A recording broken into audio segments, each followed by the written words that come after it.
Very good morning to all. Am I Vishwajit Suryakant Paul Budde, two-time CSIR net with All India rank 88 and 99, and I am also pursuing my PhD in igneous petrology.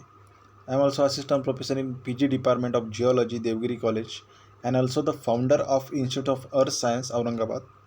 So today we discuss about the how to prepare and study for the competitive exams in geology. सो हम जब net पे जाते हैं या Google पे search करते हैं कि हाउ टू क्वालिफाई और how to prepare for the exam, तो हमें जियोलॉजी में ज़्यादा वीडियो नहीं मिलते हैं। तो इसकी वजह से मैंने अपना ये आज के वीडियो में अपना मेरा पर्सनल एक्सपीरियंस शेयर करने वाला हूँ कि जैसे कैसे स्ट्रैटेजी बनानी है या कैसे प्लान बनाना है या कैसे टाइम मैनेजमेंट करना है for the all competitive exam in geology. So this is my first video, so I will start the my video. तो कौन कौन से एग्ज़ाम रहेंगे अर्थ साइंस में?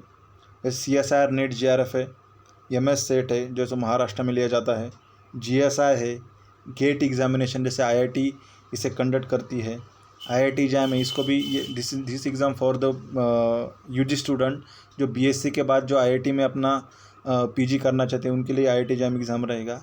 या different type of entrance of university रहते हैं, जैसे बनारस हिंदू विद्यापीठ है, दिल्ली यूनिवर्सिटी है, पुणे यूनिवर्सिटी है, पौंडीचेरी यूनिवर्सिटी है। तो ये सब यूनिवर्सिटी के एग्ज़ाम ऑल इंट्रेंस एग्ज़ाम रहते हैं। जब आपको अगर पीजी में वहाँ एडमिशन लेना है तो आपको वो इंट्रेंस एग्ज़ाम क्वालिफाई करना पड़ता है। तो this is all about the exams in earth science और जियोलॉजी। सो इसमें से मैंने 3 एग्ज़ाम चूज़ किए हैं क्योंकि मैं पूरा वीडियो इतने एग्ज़ाम में एक वीडियो में नहीं बता सकता हूँ। तो इसमें जैसे CSIR नेट JRF है, जैसे सेट की एग्ज़ाम रहती है for the assistant professor, applicable for assistant professor. Then IIT JAM की जो एग्ज़ाम रहती है जो फॉर BSc स्टूडेंट्स। सो मैं फर्स्ट थिंग बताना एग्ज़ाम पैटर्न बताने वाला कॉम्पिटिटिव एग्ज़ाम का। जैसे कि CSIR नेट JRF एग्ज़ाम रहेगी 200 मार्क की रहती है, उसमें हमें नेगेटिव मार्किंग रहेंगी। उसमें 3 पार्ट में वो एग्ज़ाम डिवाइडेड होगी, जैसे part A, part B and part C। Part A में हमें एप्टीट्यूड टाइप ऑफ क्वेश्चन पूछे जाएंगे, पार्ट बी में हमें जियोलॉजी और पार्ट सी में भी हमें जियोलॉजी पूछा जाएगा। लेकिन फ़र्क इतना है कि पार्ट बी में हमें हाइपोथेटिकल क्वेश्चन पूछे जाते हैं और पार्ट सी में हमें प्लूटोनिक क्वेश्चन पूछे जाते हैं। You studying the geology you definitely know the about the hypothetical and plutonic rock. Hypothetical बोले तो शैलो टाइप ऑफ क्वेश्चन रहेंगे कि जैसे ज़्यादा डीप में वो क्वेश्चन नहीं पूछते हैं, और जैसे पार्ट सी में हमें प्लूटोनिक टाइप ऑफ क्वेश्चन रहेंगे जो पार्ट सी में 4 मार्क के लिए क्वेश्चन होता है और वो ज़्यादा डीप में पूछे जाता है। इसके बारे में हमें वीडियो के एंड में आपको पूरा बताऊंगा कि कैसे प्लानिंग करना है, कैसे स्ट्रैटेजी बनानी है। सेकेंड एग्ज़ाम है कि MS सेट जो 300 मार्क की रहेंगी। जैसे डिफरेंट टाइप ऑफ स्टेट में वो स्टेट एलिजिबिलिटी टेस्ट लेते हैं, केरला की अलग रहेंगी, आंध्र प्रदेश की अलग रहेंगी, महाराष्ट्र की अलग रहेंगी। वैसे ही महाराष्ट्र में MS सेट एग्जामिनेशन लेते हैं जो 300 मार्क की रहेंगी। इसमें निगेटिव मार्किंग नहीं रहती है, इसमें 2 पेपर रहेंगे, पेपर 1 एंड पेपर 2। तो पेपर 1 एप्टीट्यूड रहेगा जो 50 क्वेश्चन पूछे जाते हैं 2 मार्क के लिए, उसमें 100 मार्क मिले होंगे। और जो पेपर सेकंड रहता है जो जियोलॉजी का रहता है जिसमें 100 क्वेश्चन रहते हैं और वो ईच क्वेश्चन इज 2 मार्क के लिए रहेगा। ठीक है, तो it is 200 marks. So 100 and plus 200 is 300 mark की जो एग्ज़ाम रहेंगी MS सेट की। बाद में आती है IIT जैम एग्जामिनेशन जो 100 मार्क की रहेंगी। It is similar to CSIR NET but थोड़ा सा पैटर्न चेंज है। जैसे पार्ट ए में हमें MCQ टाइप ऑफ क्वेश्चन पूछे जाएंगे, जैसे मल्टीपल चॉइस क्वेश्चन कहते हैं। पार्ट बी में हमें MSQ टाइप ऑफ क्वेश्चन पूछे जाएंगे, जैसे मल्टीपल सिलेक्ट क्वेश्चन, वन और मोर आंसर रहेगा क्वेश्चन का, तो it is a multiple select question. And part C में हमें NET type of numerical answer type of question पूछे जाते हैं। IIT जैम में हमें CSIR नेट में भी न्यूमेरिकल टाइप ऑफ क्वेश्चन पूछे जाते हैं, लेकिन वो और रहता है। जैसे जियो फिजिक्स पूछा जाता है CSIR नेट JRF में, तो वो डिफरेंट और में पूछा जाता है। अगर आपको जियो फिजिक्स करना है तो आप जियो फिजिक्स करेंगे तो आपको ज़्यादा थ्योरी नहीं करनी पड़ेगी, लेकिन अब आप थ्योरी कर रहे हो तो आपको जियो फिजिक्स नहीं करना पड़ेगा। तो वो CSIR नेट में जो ऑप्शनल रहता है वो IIT जैम में आपको कंपलसरी सॉल्व करना पड़ेगा। लेकिन IIT जैम में ऐसा रहता है कि 70 मार्क की थ्योरी क्वेश्चन रहेंगे और 30 मार्क्स को आपको न्यूमेरिकल टाइप ऑफ क्वेश्चन रहेंगे। ठीक है, then next thing is the strategy for the examination. ये बहुत इंपॉर्टेंट पॉइंट है। मैंने आपको वीडियो के शुरुआत में ही बताया था कि मैं अपना पर्सनल एक्सपीरियंस शेयर करूँगा। सो जैसे मैंने 7-8 पॉइंट्स निकाले हैं कि आपको अगर एक आधी एग्ज़ाम के लिए स्ट्रैटेजी बनानी है या प्लानिंग बनानी है तो आपको क्या क्या करना पड़ेगा। ठीक है, तो अगर आपने से 8 पॉइंट फॉलो किए तो आप डेफिनेटली एक आधी एग्ज़ाम 100% क्वालिफाई हो जाओगे। First thing is the previous question paper download last 10 years. So पहली इम्पॉर्टेंट थिंग है कि आपको क्या करना है, अगर आप नेट के लिए प्रिपेयर कर रहे हो या जीएसआई के लिए प्रिपेयर कर रहे हो तो आपको और कोई भी एग्ज़ाम के लिए प्रिपेयर कर रहे हो तो आपको पिछले 10 साल के क्वेश्चन पेपर डाउनलोड करना है, ये पहली बात।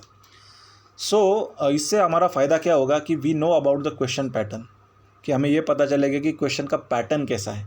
ठीक है, एग्जाम्पल के लिए मैं आपको बताता हूँ, जैसे कि नेट कर देखा हमने कि पार्ट बी और पार्ट सी में रहता है। जैसे पार्ट ए में हाइपोबेसल क्वेश्चन पूछे जाएंगे और पार्ट सी में हमें प्लूटोनिक क्वेश्चन पूछे जाते हैं।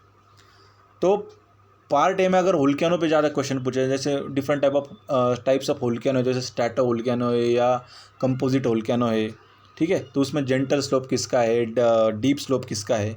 या अभी अगर हम सेस्मिक वेव्स लेते हैं, जैसे सेस्मिक वेव्स में 2 टाइप ऑफ सेस्मिक वेव रहेंगे, जैसे एक सिंपल सेस्मिक वेव रहता है और एक टेली सेस्मिक वेव रहता है।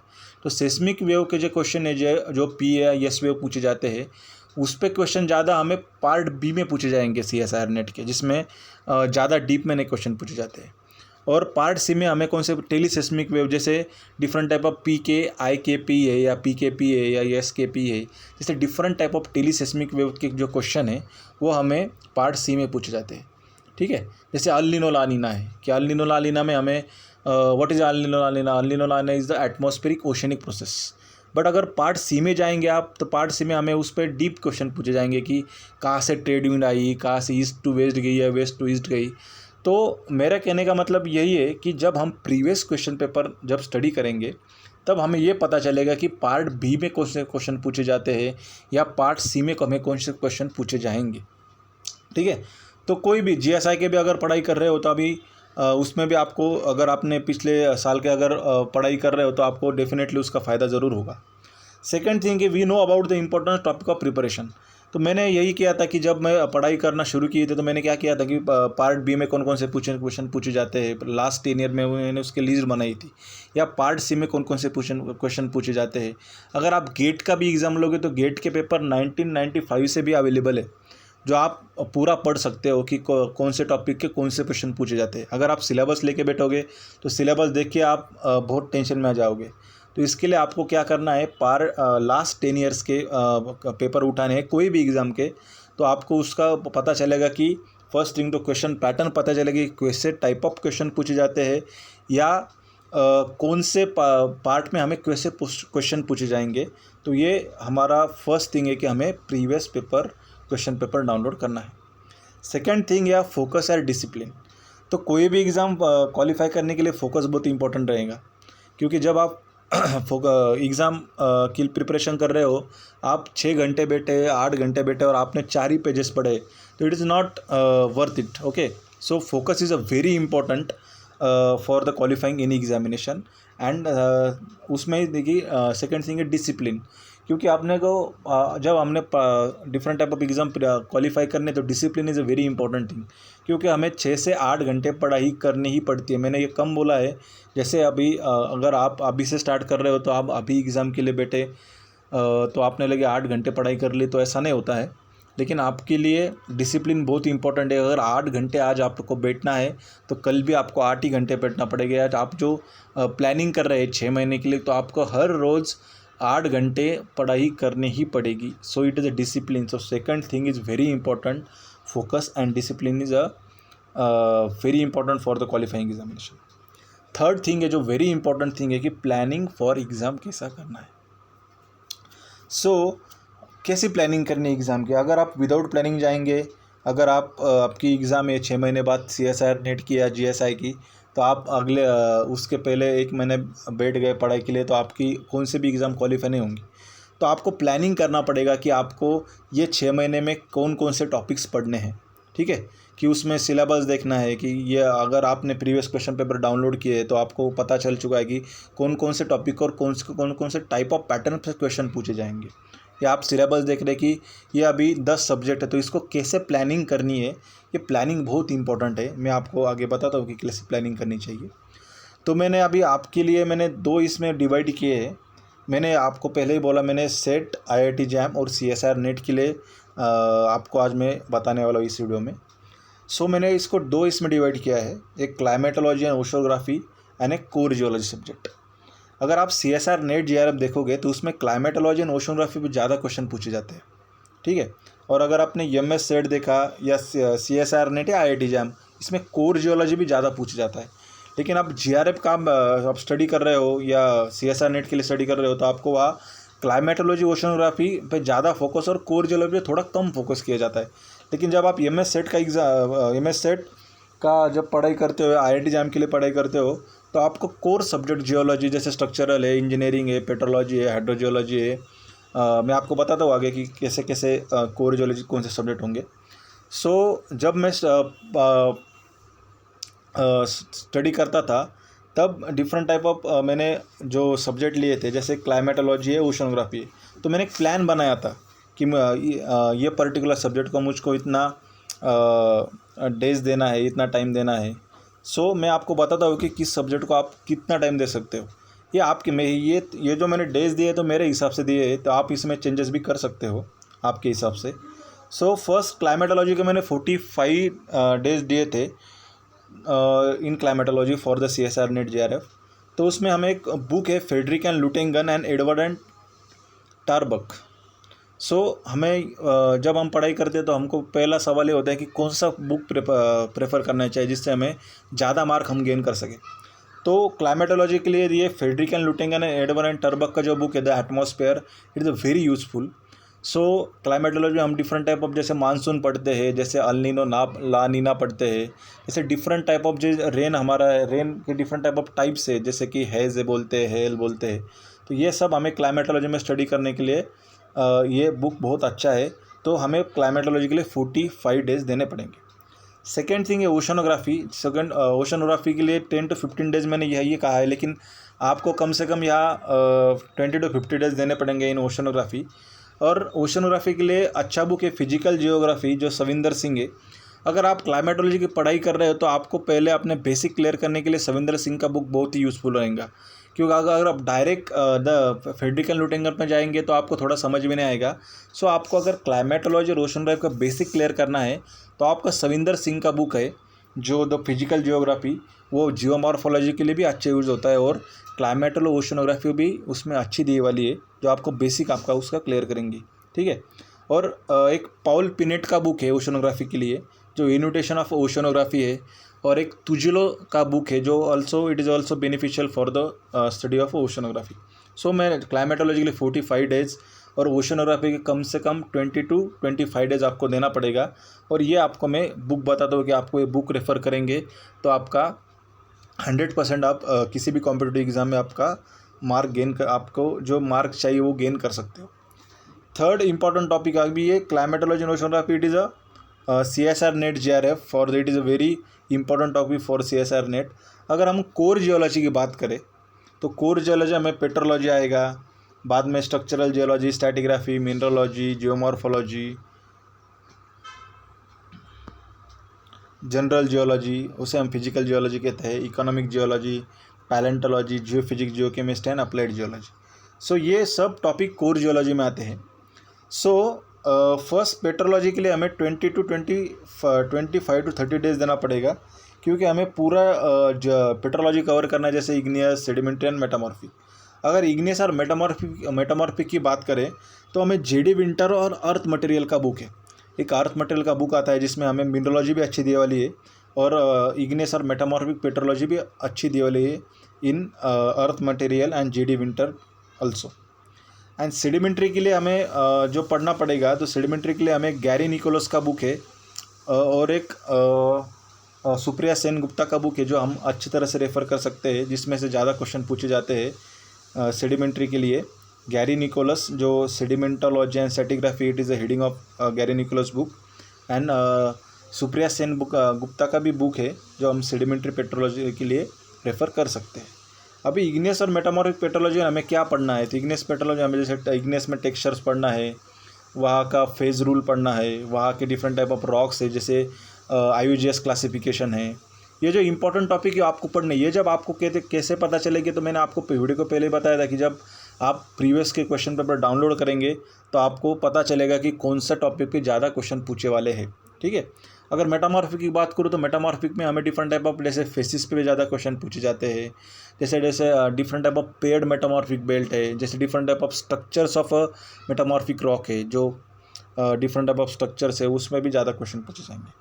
अगर सेडिमेंट्री की बात करें तो सेडिमेंट्री में हमें डिफरेंट टाइप ऑफ जैसे स्ट्रक्चर्स है, जैसे बोमा सीक्वेंस है, जैसे ग्रेडेड बेडिंग है, ये स्ट्रक्चर पे ज़्यादा क्वेश्चन पूछे जाते हैं कि कौन सा प्री टेक्टोनिक है, कौन सा पोस्ट टेक्टोनिक है।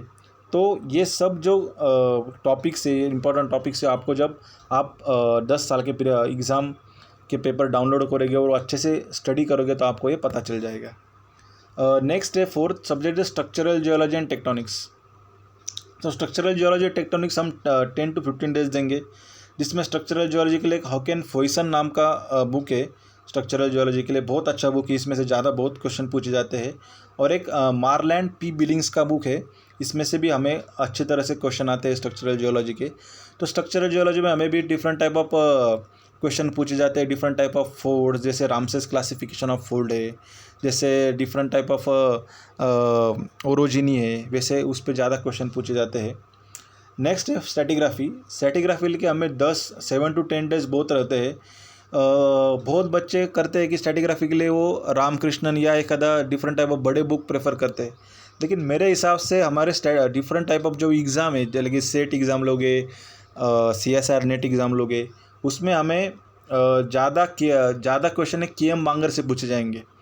The KM Bangar, so principles of engineering geology का जो बुक है, उसमें सब टेबल दिए वाले हैं कि जैसे डिफरेंट टाइप, मैं आपको आगे की इमेज में दिखाऊंगा कि जैसे जियोलॉजिकल टाइम स्केल है, जैसे डिफरेंट टाइप ऑफ टेबल जो KM बांगर में दिए वाले, अगर वो आपने पढ़े उतना, जो अगर आपने लर्न किए पूरे टेबल, जैसे सक्सेशन है, जैसे फॉर्मेशन है, उस तो आपने किए, तो वो आपके एग्ज़ाम के point of view sufficient knowledge होगा।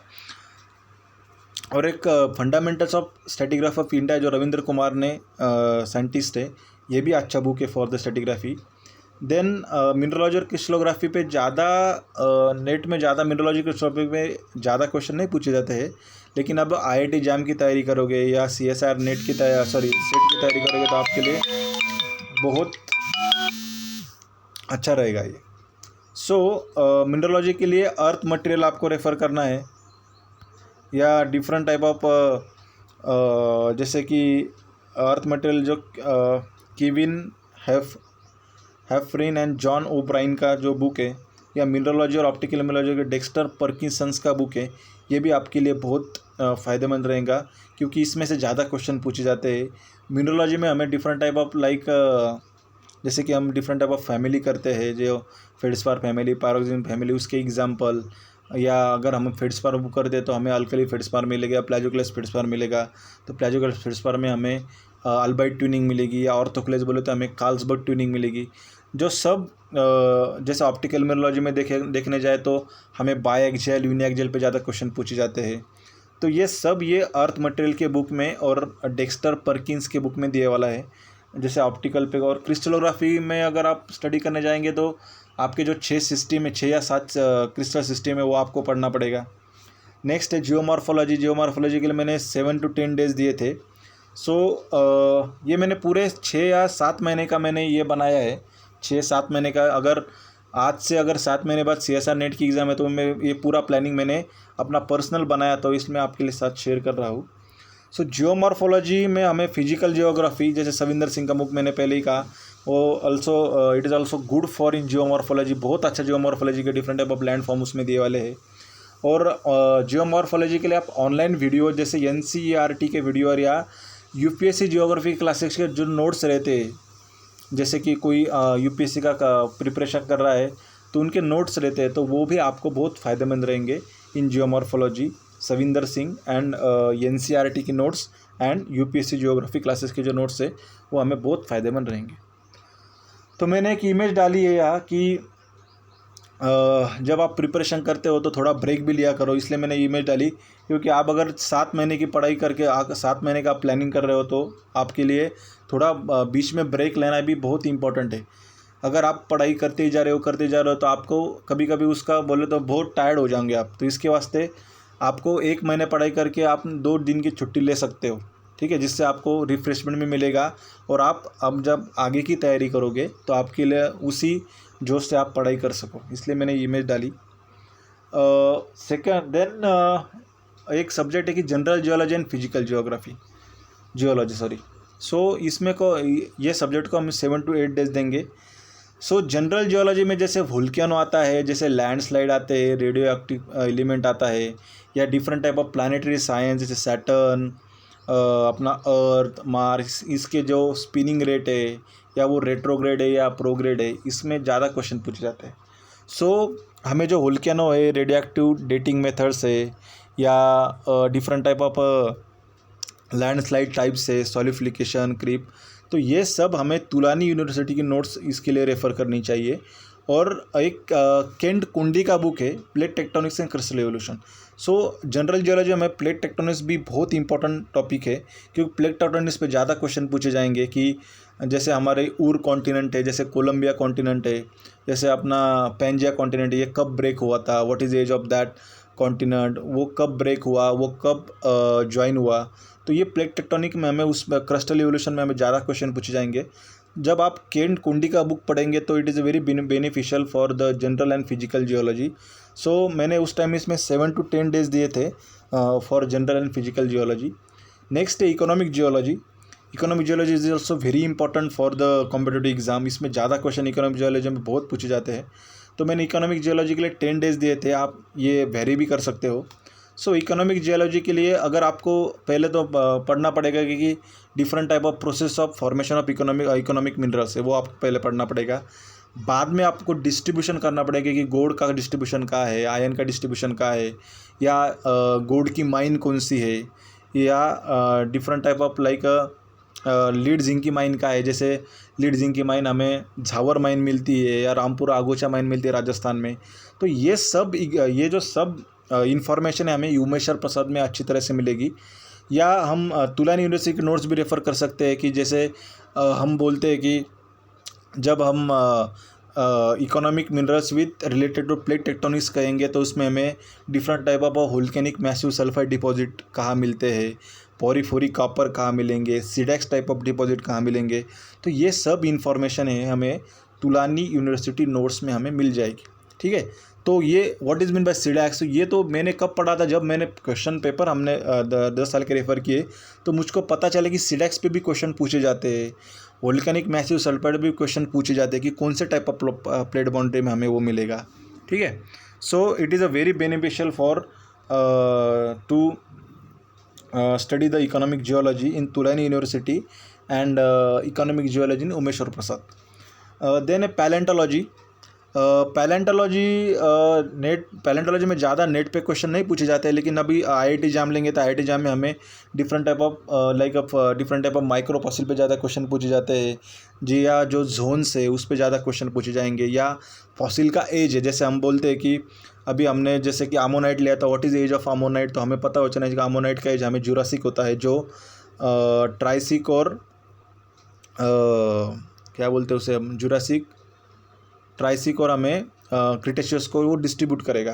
तो ये जो फॉसिल के एज है, या different type of micro fossil है like foraminifera, like different type of pteropod, और different type of ooze like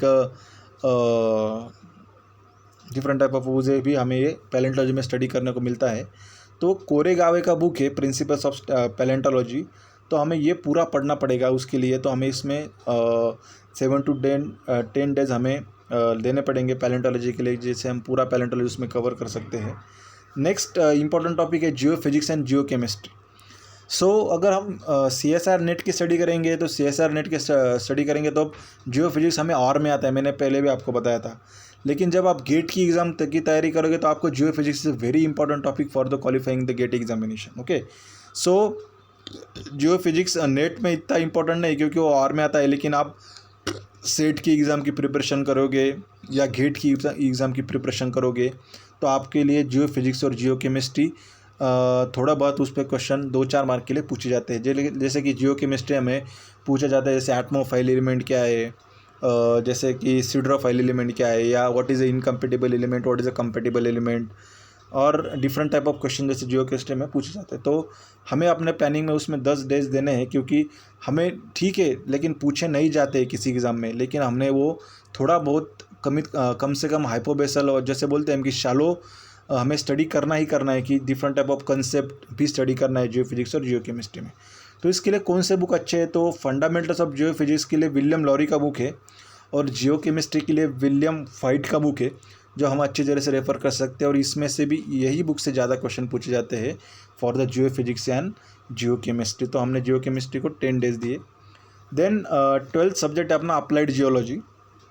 तो अप्लाइड जियोलॉजी हमें CSR नेट में ज़्यादा पूछा नहीं जाता, लेकिन जैसे गेट एग्जामिनेशन है, सेट एग्जामिनेशन है, GSI की एग्जामिनेशन है, IIT जैम की एग्जामिनेशन है, तो ये इसमें हमें अप्लाइड जियोलॉजी से हाइड्रोजियोलॉजी है, engineering and general geology and remote sensing geographical information system. जैसे अगर हाइड्रोजियोलॉजी के लिए तो के अरुल का बुक है, जो उसमें से ज़्यादा और बहुत सिंपल लैंग्वेज में दिया वाला है, वो के अरुल के बुक में हाइड्रोजियोलॉजी एक्वीफर पे ज़्यादा क्वेश्चन पूछे जाएंगे।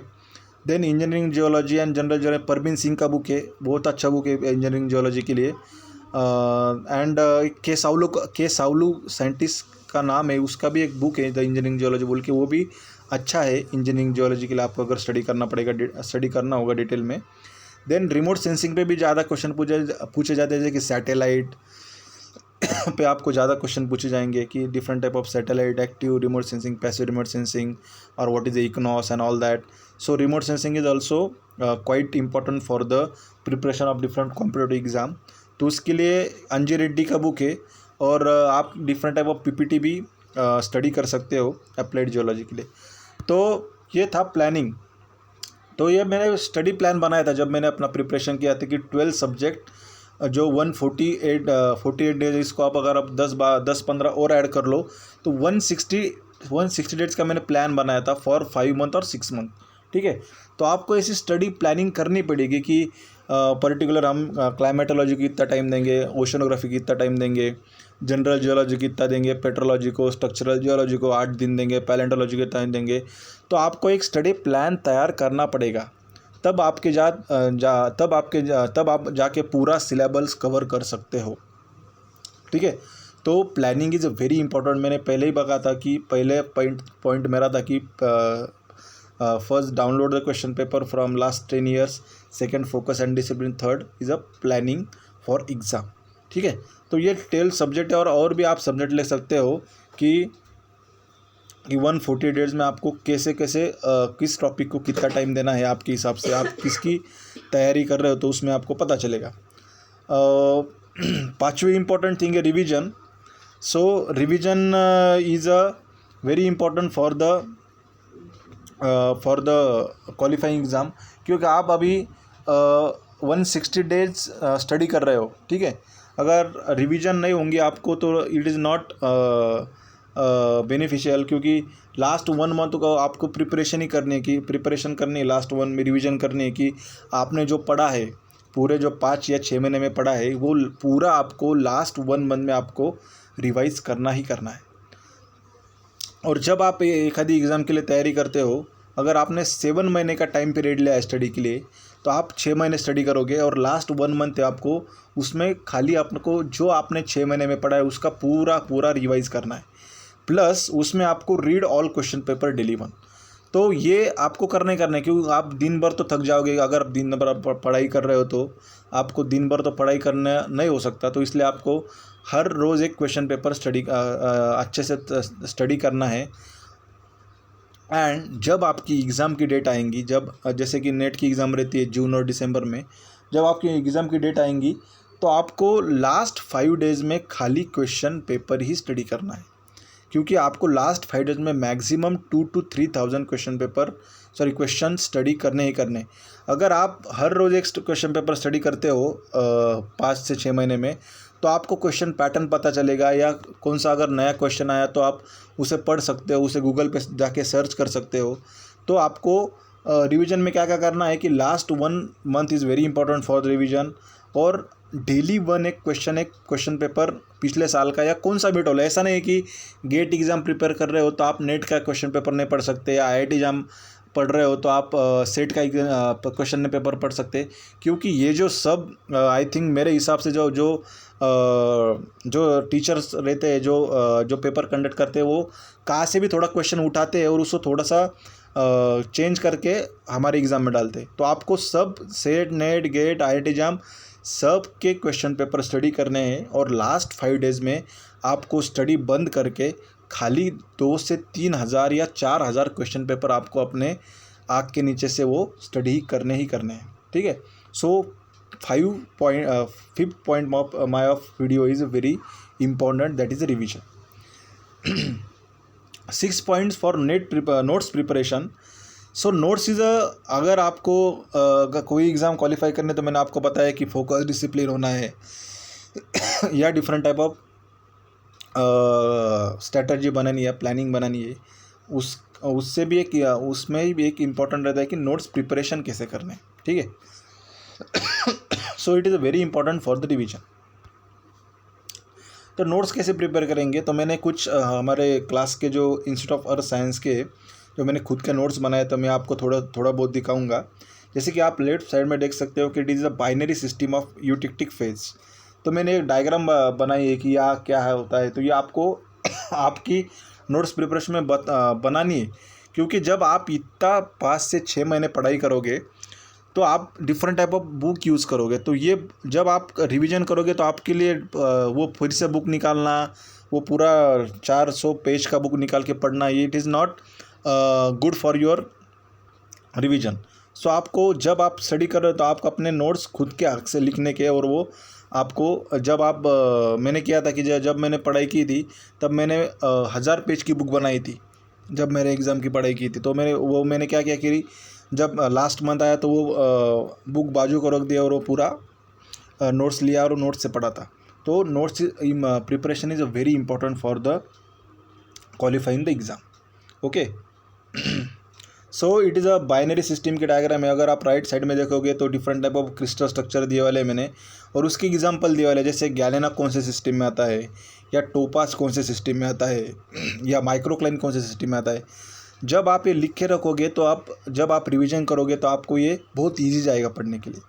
जैसे नोट से अगले की लेफ्ट साइड में आप देख सकते हो, this is the structures in sedimentary rock, okay, this is the load का स्ट्रक्चर और this is the current crescent. तो मैंने ये सब हाईलाइट करके रखा है, क्योंकि कौन से पॉइंट इंपॉर्टेंट है वो हमें इस नोट से पता चल सकते हैं कि ये पॉइंट इंपॉर्टेंट है। इसलिए जब आप नोट्स प्रिपरेशन करते हो तो आप पॉइंट हाईलाइट करते जाओ।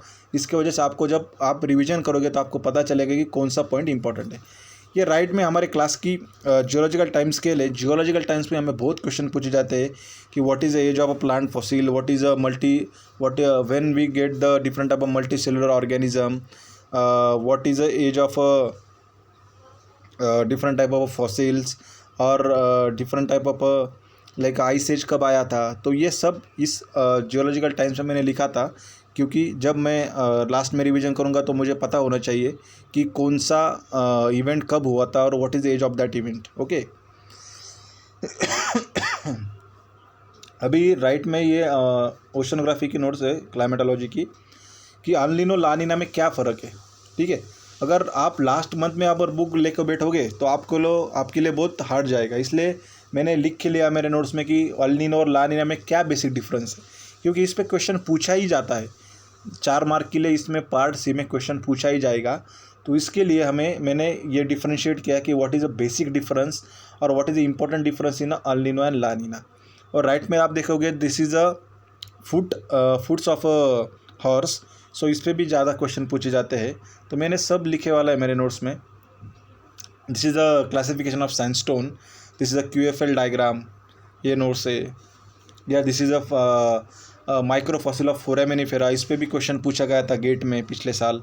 तो ये मैंने पूरे डायग्राम मेरे नोट्स में निकाले वाले कि जैसे मैं लास्ट 1 मंथ में मेरे को बहुत अच्छे से ये मेरे नोट्स पढ़ सकता हूँ। ये स्ट्रक्चरल जियोलॉजी के डायग्राम है, जैसे कि different type of fold patterns है, what is the antiform cumulation, what is the synform cumulation, और different type of tight, what is the isoclinal fold angle, what is the interlimb angle. तो हमें ये मैंने पूरा लिख के रखा है, जिससे मेरे रिवीजन को बहुत फ़ायदा होता है जब मैं रिवीजन करता हूँ कौन से भी एग्ज़ाम के लिए। This is the climatology part. So आपको नोट्स प्रिपरेशन करने हैं, क्योंकि notes preparation very important thing, क्योंकि आपको लास्ट मंथ में आपके पास पूरा डेटा कलेक्ट रहता है और आपको सिर्फ खाली पढ़ना पड़ेगा। सो नोट प्रिपरेशन कैसा करना है, जो इम्पोर्टेंट है वो हाईलाइट करना है। जो हमारी 50 पेज की बुक है वो हम नोट्स में खाली 20 पेज की कर सकते हैं, ठीक है। तो notes preparation very important thing. And 7th point is a study timing. So हर बच्चों के लिए ये क्वेश्चन रहता है कि कितना स्टडी करना चाहिए। तो मेरा सजेशन है कि आपको 7 to 8 आवर्स डेली स्टडी करना चाहिए। Capacity is build slowly not immediately. अभी जो कैपेसिटी मैंने कहा कि अब अगर आप आज स्टडी कर रहे हैं, आपको करना है कि आपको नेट एग्जामिनेशन करना है या गेट एग्जामिनेशन क्वालिफाई करना है, ठीक है। तो आज आप 2 घंटे बैठे तो आपकी कैपेसिटी स्लोली इंक्रीज़ होगी, ठीक है। अगर मेरे हिसाब से तो जब कोई गेट का एग्ज़ाम के लिए स्टडी करता है तो उसने 10 घंटे पढ़ाई करना ही चाहिए हर दिन। और जो नेट के लिए एग्ज़ाम के लिए प्रिपरेशन कर रहे हैं उनको तो 7 से 8 घंटे डेली प्रिपरेशन करना चाहिए फॉर द 6 मंथ, ठीक है। So study timing is very important, but आपकी जो कैपेसिटी होंगी वो स्लोली इंक्रीज़ होंगी। आज आप 2 घंटे बैठे, कल आपको 3 घंटे बैठेंगे, 8 दिन बाद आपकी 1 घंटा और बढ़ेगा, ठीक है। So study timing is very important. So आपको 7 to 8 आवर्स CSIR नेट के लिए स्टडी करना ही पड़ेगा, और वो भी फोकस एंड डिसिप्लिन से, जिसे मैंने थोड़ी देर पहले बताया था। My 8th point is a time management. So आपको जब स्टडी के लिए बैठेंगे तो आप 8 घंटे स्टडी कर रहे हो, 7 से 8 घंटे स्टडी कर रहे हो, तो आपको उसमें कुछ रेस्ट लेना चाहिए। क्योंकि आप 1 घंटा पढ़ाई करते हो या 2 घंटा पढ़ाई करते हो, 3 घंटा पढ़ाई करते हो, तो आपका इतना फोकस नहीं बनता है। तो जब मैंने स्टडी की तो मैंने ऐसा प्लान बनाया था कि 50 minute study and 10 minute rest, ठीक है। तो आप 50 मिनट्स स्टडी कीजिए और 10 मिनट रेस्ट कीजिए, फिर से 50 मिनट स्टडी कीजिए, फिर 10 मिनट्स रेस्ट कीजिए। तो 10 मिनट का मेन मोटो क्या है कि आपको थोड़ा सा आपने रेस्ट किया तो आपके भी दिमाग को थोड़ा रेस्ट मिलेगा, जिससे आप अगले जो आपका ये टाइम है, इसमें आप ज़्यादा रिफ्रेशमेंट से और ज़्यादा रिफ्रेश से स्टडी कर सकते हो। And last but not least the 9th point, dedication and hard work, but do smartly. अभी dedication and hard work is a very important thing, क्योंकि अगर आपको कोई भी एग्ज़ाम क्वालिफाई करनी है, जगह आप UPSC ले लो, सिविल सर्विसेज ले लो, तो आपके ये लास्ट 2 पॉइंट बहुत इंपॉर्टेंट रहते हैं कि डेडिकेशन एंड हार्डवर्क। लेकिन डेडिकेशन आपको होना ही होना है, क्योंकि आपको एग्ज़ाम क्वालिफाई करनी है। क्योंकि जब आप कोई एग्ज़ाम क्वालिफाई करते हो, 2 महीने अच्छे से पढ़ाई कर ली और लास्ट में आप डिमोरलाइज हो जाते हो, क्योंकि अब इतना कैसे पढ़ेंगे, अब क्या करेंगे, या कैसे पढ़ाई करेंगे, सिलेबस तो बहुत बड़ा है। तो आपको खुद को मोटिवेट करना है, ठीक है। आपको कोई भी आपका फ्रेंड या आपके टीचर्स कुछ हद तक ही मोटिवेट कर सकते हैं, लेकिन आपका मोटिवेशन आप खुद हो, ठीक है। सो आपको लिए आप जब भी डिमोरलाइज हो जाएंगे या आप बोर हो जाओगे तो कुछ डिफरेंट टाइप ऑफ वीडियोस देखो जो आपको मोटिवेशन देंगे। आपके मोटिवेशन आप खुद हो, तो आपका मोटिवेशन आपको खुद ही बनना पड़ेगा, ठीक है। और जब आप डेडिकेटली स्टडी करोगे, आपको करना ही है, तब ही आप जाके कुछ कर सकते हो लाइफ में। And second thing is hard work, but do smartly. क्योंकि आप पढ़ाई कर रहे हो, आपने GD विंटर का बुक ले लिया, आप GD विंटर का बुक पेज है 600, तो आप वो 600 पेज ही पूरा पढ़ते बैठोगे, आपको 2 महीने निकल जाएंगे। जब मैंने प्लान किया तो मैंने खाली 1 महीना दिया था पेट्रोलॉजी के लिए, 3 ही पेट्रोलॉजी के लिए, लेकिन आप खाली GD विंटर ही पढ़ते बैठोगे तो आपका 1 महीना चले जाएगा, ठीक है। सो हार्डवर्क बट डू स्मार्टली का मीनिंग ये है कि आपको जो इम्पॉर्टेंट है वही आपको उससे उठाना है। जैसे कि मेटामॉर्फिक में फेसिस है, वो आपने उठा लिया, या सेडिमेंट्री में आप डिफरेंट ऑफ स्ट्रक्चर है, जैसे बोमा सीक्वेंस है, लोड का स्ट्रक्चर है, वो आपने उठा लिया, ठीक है। क्लाइमेटोलॉजी में मानसून है, मानसून में जो different type of easterly wind, westerly wind, वो आपने उठा लिया। सो आपको हार्डवर्क करना है बट स्मार्टली करना है, ठीक है। So today is difficult, tomorrow is more difficult, but day after tomorrow is a more beautiful. So आपको खुद का ही मोटिवेशन बनना है। आप आज स्टडी कर रहे हो तो आपका कल बहुत अच्छा जाएगा, और आप रियली आप सक्सेसफुल बनोगे इन डिफरेंट कॉम्पिटिटिव एग्ज़ाम। सो ये तो मैंने what is a strategy for the examination, मैंने अपना पर्सनल एक्सपीरियंस शेयर किया, तो डेफिनेटली मैं आपको काम आएगा। ये पूरा हो गया कि आपने 6 महीने स्टडी की, आपने एक में लास्ट 1 महीने रिवीजन किया, आपने 5 से 6,000 क्वेश्चन पढ़े। लेकिन strategy for the CSR net paper and time management भी बहुत इम्पॉर्टेंट है। जब आप इतने पढ़ाई करके जब आप एक आधी एग्ज़ाम देने जाते हो, कौन सी भी रहो, GSR रहो, नेट रहो, IIT एग्जाम रहो, तो एग्ज़ाम के पेपर की स्ट्रैटेजी बहुत इंपॉर्टेंट रहती है। ठीक है, कैसी स्ट्रैटेजी बनानी है आपको CSR नेट के लिए? मैंने आपको शुरुआत में ही बताया कि 200 मार्क का पेपर रहेगा, उसमें आपको 3 आवर्स रहेंगे। पार्ट ए, पार्ट बी और पार्ट सी रहता है CSR नेट में। आपको कैसे स्ट्रैटेजी बनानी है और कैसे टाइम मैनेजमेंट करना है, मैं आपको आज बताऊंगा इस वीडियो में। पार्ट ए में हमें 20 क्वेश्चन रहते हैं। जैसे मैंने बताया कि पार्ट ए में हमें एप्टीट्यूड टाइप ऑफ क्वेश्चन रहेंगे, तो हमें इसमें मैक्सिमम अटेम्प्ट करना पड़ता है 15 क्वेश्चन अटेम्प्ट करना। इसमें 15 क्वेश्चन रहते हैं 30 मार्क के लिए। ठीक है, आपको इसको 30 मिनट्स देना है और आपको मैक्सिमम इसमें अटेम्प्ट करने हैं 5 to 10 क्वेश्चंस, क्योंकि ज़्यादा आप अटेम्प्ट करोगे तो आपको निगेटिव मार्क मिल जाएंगे। ठीक है, पार्ट ए में अपने को 20 क्वेश्चंस रहेंगे, उसमें हमें 15 क्वेश्चन अटेम्प्ट करने पड़ते हैं। 15 क्वेश्चन मैक्सिमम अटेम्प्ट करने पड़ेंगे, जिसमें हमें 30 मार्क मिलते हैं। 2 मार्क के लिए ईच क्वेश्चन रहेगा।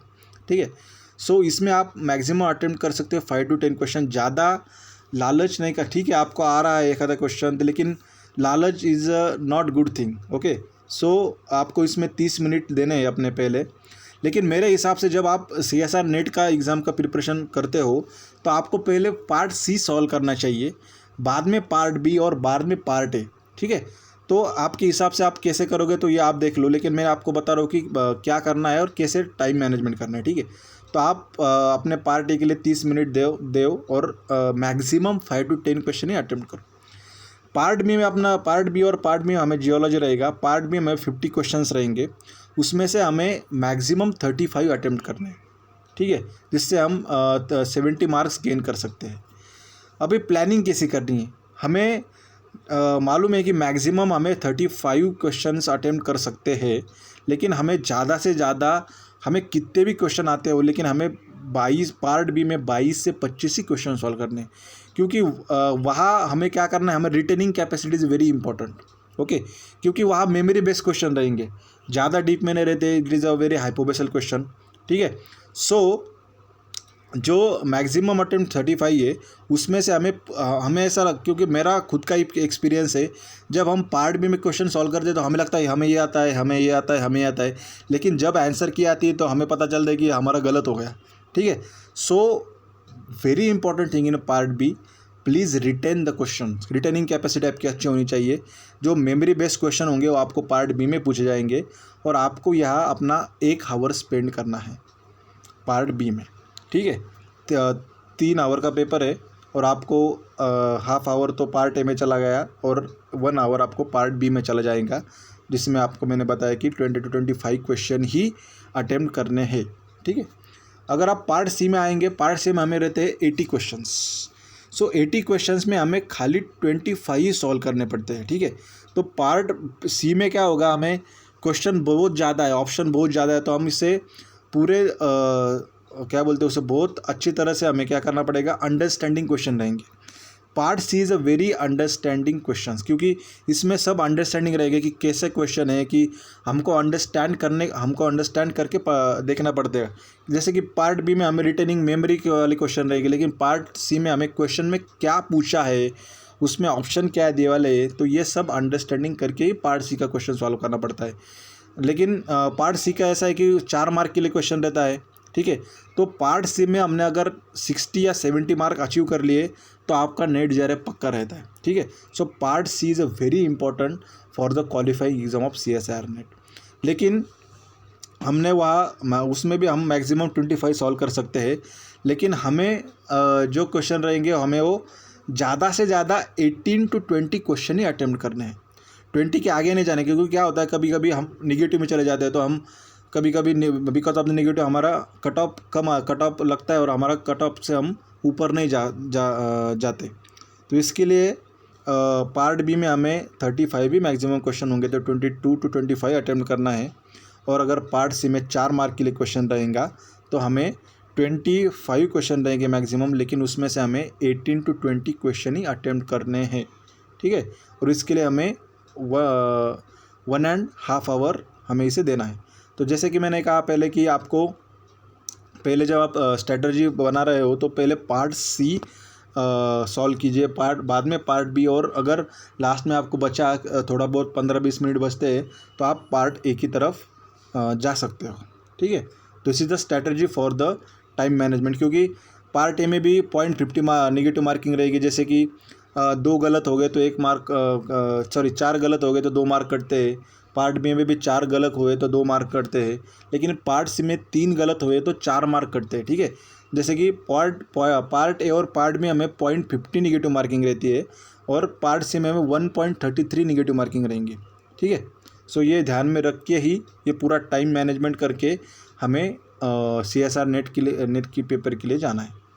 बाद में है IIT JAM के लिए कैसे टाइम मैनेजमेंट करनी है यार, स्ट्रैटेजी बनानी है। तो जब आप IIT JAM के लिए जाते हो तो वह 100 मार्क का क्वेश्चन, 100 मार्क के मार्क्स रहेंगे और 60 क्वेश्चन रहेंगे। तो मैंने कहा था कि जैसे it is like a CSR NET, part A, part B and part C, but थोड़ा सा जो पैटर्न रहता है वो चेंज रहेगा। पार्ट ए में हमें मल्टीपल चॉइस क्वेश्चन रहते हैं जो 50 मार्क्स के लिए रहेंगे। तो उसमें भी हमें question 1 to question 10 each question 1 mark के लिए रहेगा। Question 11 to question 30 each question 2 mark and रहेगा। तो सो द क्वेश्चन 1 to 10 तो इसमें 10 मार्क, और question 11 to question 30 each question 2 mark. So इसका टोटल आता है 50, ठीक है। सो इसको हमें 1 आवर 15 मिनट्स देने हैं, ठीक है। तो इसमें सब नॉलेजेबल क्वेश्चन रहेंगे, थ्योरी रिलेटेड क्वेश्चन रहेंगे जो आपने पढ़ा है, जो मैंने अभी बताया आपको, जो कोर जियोलॉजी के सब्जेक्ट बताए वो भी आपने अगर पढ़े according to the your time table और अकॉर्डिंग टू योर प्लानिंग, तो ये आपको बहुत बेनिफिशियल रहेगा, ठीक है। सो जो रहेंगे पार्ट ए में हमें पूरे थ्योरी रिलेटेड क्वेश्चन रहेंगे और नॉलेजेबल क्वेश्चन रहेंगे, जिससे आप इसमें फुल मार्क गेन कर सकते हो, ठीक है। पार्ट बी में हमें मल्टीपल सिलेक्ट क्वेश्चन रहेंगे। ये क्वेश्चन नंबर आता है question number 31 to question number 40 each question 1 mark, okay. तो इसमें हमें क्या आएंगे कि ईच क्वेश्चन 1 मार्क आता है, और ये क्वेश्चन 31 to क्वेश्चन 40 में ईच क्वेश्चन 1 मार्क, 45 मिनट्स। इसमें हमें डीप नॉलेज और अंडरस्टैंडिंग क्वेश्चन चाहिए, ठीक है, क्योंकि इसमें ईच क्वेश्चन 1 मार्क रहेगा और हमें 45 मिनट्स इसके लिए देना है। और इसके लिए हमें डीप नॉलेज चाहिए, क्योंकि मल्टीपल सिलेक्ट क्वेश्चन में हमें क्या होना चाहिए कि मल्टीपल सिलेक्ट क्वेश्चन में हमें 1 और मोर क्वेश्चन आंसर देना पड़ता है। तो इसके लिए हमें डीप नॉलेज चाहिए और अंडरस्टैंडिंग चाहिए। जैसे हमने बोला था कि पार्ट CSR नेट में पार्ट सी में हमें अंडरस्टैंडिंग करना पड़ता है कि क्वेश्चन कैसा है, उसमें ऑप्शन कैसे दिए वाले हैं। तो यहाँ IIT JAM में हमें पार्ट बी में जो MSQ टाइप ऑफ क्वेश्चन रहते हैं उसके लिए हमें 45 मिनट्स देना है, और उसमें हमें डीप नॉलेज और अंडरस्टैंडिंग करना पड़ता है कि क्वेश्चन कैसा होगा। और पार्ट सी में हम न्यूमेरिकल टाइप ऑफ क्वेश्चन रहेंगे, ठीक है। So question number 41 to question number 50 and question number 51 to question number 60। तो क्वेश्चन नंबर 41 to 50 में इसे ईच 1 मार्क रहेगा, और question 51 to question 60 each 2 mark रहेगा। तो इसमें पहले 10 में 10 मार्क और नीचे के 20 मार्क, ऐसे मिला के 30 mark. So part A for the 50 marks, part B for the 20 marks and part C for the 30 marks. So ये जो पूरा स्ट्रैटेजी है IIT JAM के लिए, तो आपको ये पूरा करना पड़ेगा फॉर द IIT JAM, ठीक है। So this is a notes of my class institute of earth science. ये पिछले साल आने वाली थी, लेकिन due to the some personal issue so ये आने सकी, लेकिन मैं इस दिसंबर तक ये प्रिंट करवाता हूँ। मेरा पूरे नोट्स प्रिपेयर किए हैं, सब टॉपिक्स किए हैं, क्योंकि ये आपके लिए, जैसे आप IIT JAM के लिए प्रिपरेशन कर रहे हो या नेट के लिए, सेट के लिए, अदर यूनिवर्सिटी के लिए प्रिपरेशन कर रहे हो, डेफिनेटली ये नोट्स आपको बहुत काम आएगी। तो ये अगले 2-3 महीने में डेफिनेटली मैं आपको ये पब्लिश करूँगा ये notes. This is a class the institute of earth science. This is the different type of students who qualified a different type of NET JRF exam, BHU exam, GSIMN exam. एक मैंने एक image बनाई है यहाँ कि ये मेरे book की इमेज है कि मैंने आपको ही कहा, जब लास्ट पॉइंट बताया था कि hard work but do smartly. जैसे कि एक अर्थ साइंस का पत्थर है, आपको एक गोल अपना अचीव करना है लेफ्ट साइड को, नेट, जब मेरा गोल था कि net JRF all India rank 1 बनूँ। तो आपका अगर आपको आपने ये पत्थर उठाया तो आपको ये पत्थर उठा के ले जाने के लिए बहुत हार्ड होगा, ठीक है। तो हार्ड वर्क नहीं करना है, हमें स्मार्ट वर्क करना है। तो मैंने क्या किया कि ये पत्थर वहाँ रखा और मैं उसको रोलिंग करते करते हुए मैं अपने एम की तरफ बढ़ रहा हूँ। तो एक इमेज है simple, do hard work smartly not like a ox, ox बोले तो बैल। Thank you for the all patience. Please this is my first video, so please subscribe my channel IAS academy Aurangabad. जब आप सब्सक्राइब करेंगे तो आपको अगले में वीडियो भी अपलोड करने वाला हूँ। मैंने अभी नेट सेट के लिए बताया, अगले वीडियो में आपके GSI के लिए कैसे स्ट्रैटेजी प्लान बनानी है या कैसे डिफरेंट टाइप ऑफ गेट के लिए कैसे स्ट्रैटेजी प्लान बनानी है। अगर आप सब्सक्राइब करोगे तो आपको डेफिनेटली आपकी मेरी वीडियो मिलेगी। And thank you for the all patience.